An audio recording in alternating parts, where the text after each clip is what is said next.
Michelle, and that was Long, Long Ago from Suzuki Book 1. Join me in learning the Suzuki way in my series of Suzuki piano lessons.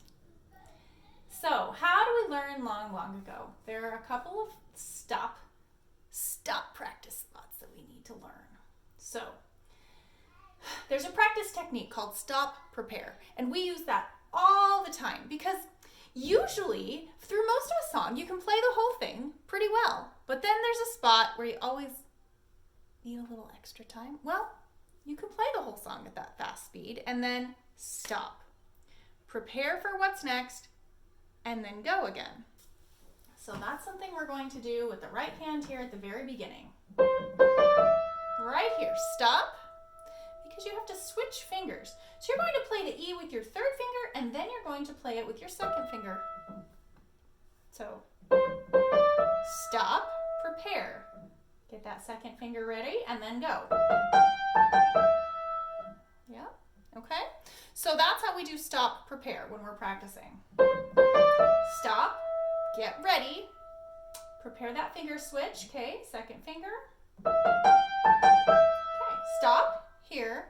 Next thing we need to do is squeeze the fingers together, move that pinky back down to G.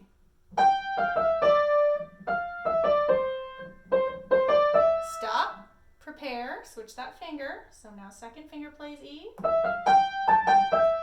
Stop, prepare, your G needs to be played by your pinky, so you're going to be squeezing your hand down one note. Okay, so those are two places where you stop, prepare. Now let's find another one. Stop. We need to move all the way down to this G. And then back up again. Stop, prepare, go down to the G, go. And then stop, prepare, go back up to the F with your fourth finger. Okay? So, on the final line, you're doing the exact same thing as the second line. So, we'll be doing stop, prepare again. Right here, stop, repeat. Now stop and squeeze that pinky down to the G. Okay, so Long, Long Ago is all about moving your right hand back and forth. We're going up a little bit, we're going down a lot, and you've got to find your place. So every time you need to move, just give yourself a pause, a little practice pause. Do a little stop, get your fingers ready, move them to where they need to be, and then go. And stop, and then go. So we call that stop, prepare. Really useful practice technique. And that is how you're going to practice this right hand. Okay? I'm going to play it for you all the way through, just the right hand from the beginning. And this time I will not be stopping, just so that you can hear how it's supposed to sound when you get it down.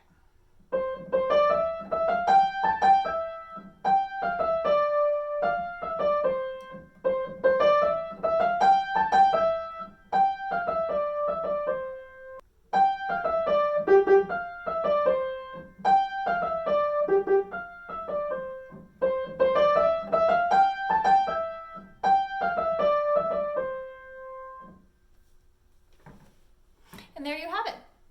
Long, long ago. So, the other part of this song is the left hand part. And the interesting thing about the left hand is that we have a new form of Alberti accompaniment that includes the F in it.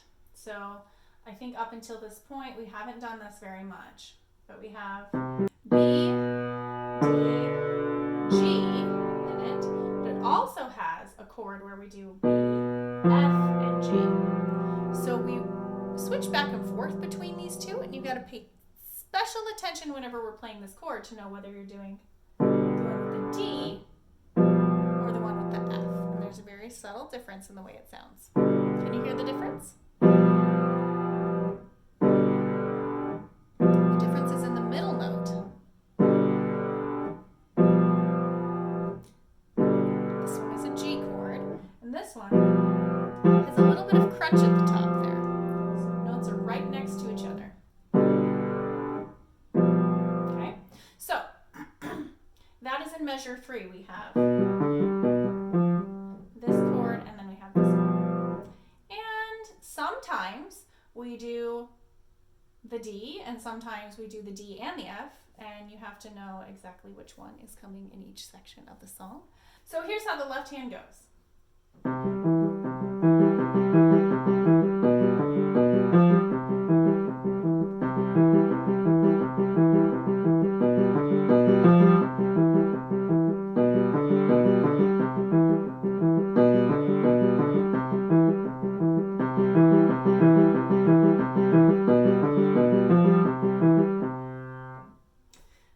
So there is a pattern there if you pay really close attention. The first line, the second line, and the fourth line are exactly the same, and they have the left hand switching from the D to the F in the third measure. The third line, where we have this going on,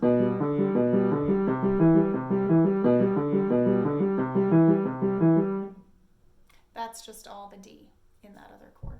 So maybe that'll help you organize it a little bit, but you need to make sure that you're getting those notes accurately in the left hand.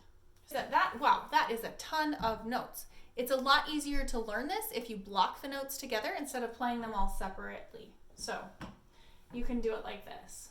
Measure 1, measure 2, measure 3, measure 4, measure 5, measure 6, measure 7, and measure 8. So each measure, you just play like one chord for each measure, or only change the chord when the notes change, and that will make it seem like a lot less notes. Measure 13 is the same as measure 14, and then we have measure 15 with the switch from D to F, and then back to C. So simplifying those notes by just playing them all at the same time and only playing a new chord when you actually shift to a different set of notes is going to make this simplified. We call that blocking the chords. And maybe it'll make a little more sense if I do that with your hands together. So.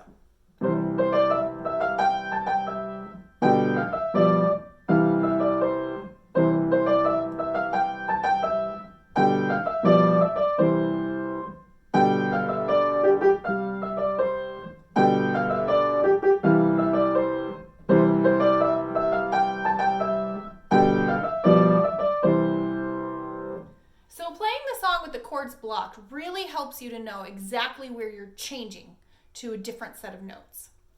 Once you can play this with hands together, blocked chords, that's going to be really, really, really helpful in knowing what the notes are.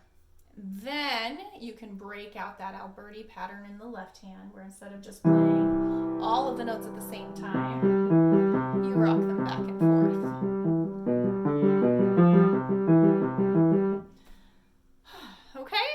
So I hope that helps you get a lot of ideas about how to learn and practice this song.